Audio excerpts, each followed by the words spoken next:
everyone, my name is Tammy Nguyen, and today I'm going to talk about the prescription drug hydrocodone. So, what is hydrocodone? It is the most commonly prescribed opioid drug. It is used for pain relief. It's currently a Schedule II drug, and it can be sold under multiple brand names such as Vicodin, Norco, Lortab, and these drugs are combinations of hydrocodone and acetaminophen or hydrocodone with painkiller or anti-inflammatory medication such as ibuprofen. And these are pictures of Vicodin tablet and a molecular chemical structure of hydrocodone. How does hydrocodone work? It works really similar to morphine. Hydrocodone, as mentioned before, is an opioid. It connects to opioid receptors that you can see on the picture. These are proteins in the brain and spinal cord.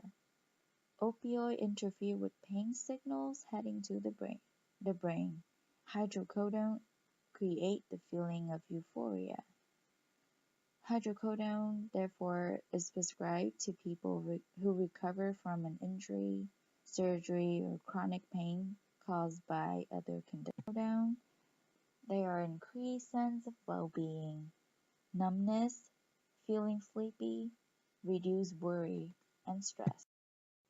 Physical long-term effects of hydrocodone include acetaminophen toxicity, liver damage, sensory neural hearing loss.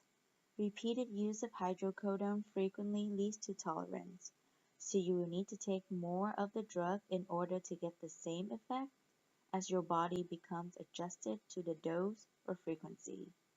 Tolerance can develop quickly with these medications. Tolerance can easily lead to addiction.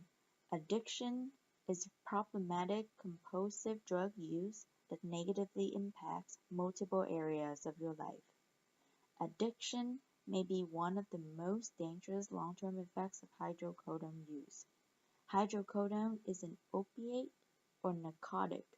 These kind of substances are particularly risky because you can become addicted even when you are taking them as recommended by your physician. As with any other medication, hydrocodone is regulated by the Drug Enforcement Administration, or the DEA. As of October 6, 2014,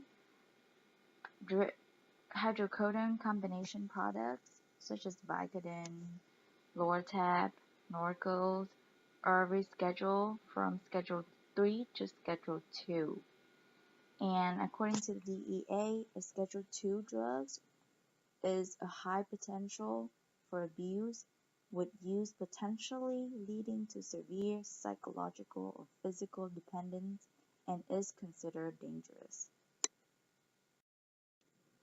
According to the DEA, if you are convicted of possession of the controlled substance hydrocodone, you face up to 1 year in county jail and a fine of at least $1,000.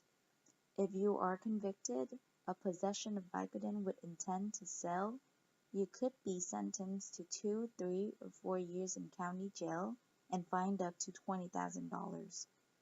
Transporting or selling Vicodin is a felony offense that is punishable by 3, 4, or 5 years in state prison and fines up to $20,000.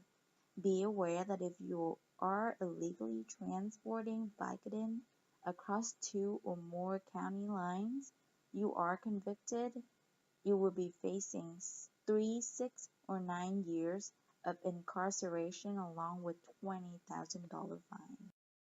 According to the DEA, from 2008 to 2011, hydrocodone is the most prescribed drug. It is prescribed twice as much as oxycodone and 7 times as much as morphine and methadone. This graph shows the past year drug abuse among high school seniors. After marijuana, prescriptions and over-the-counter medications account for the most of the past year use of commonly abused drugs among high school seniors. Data for past year use of prescription and over-the-counter medications include the following: Vicodin, Adderall, Salvia, tranquilizer, cough medicines. About 1 in 9 youth, or 11.4%, of young people aged 12 to 25 used prescription drug non-medically within the past year. This is the references, and this concludes my presentation on hydrocodone. Thank you for listening to my presentation.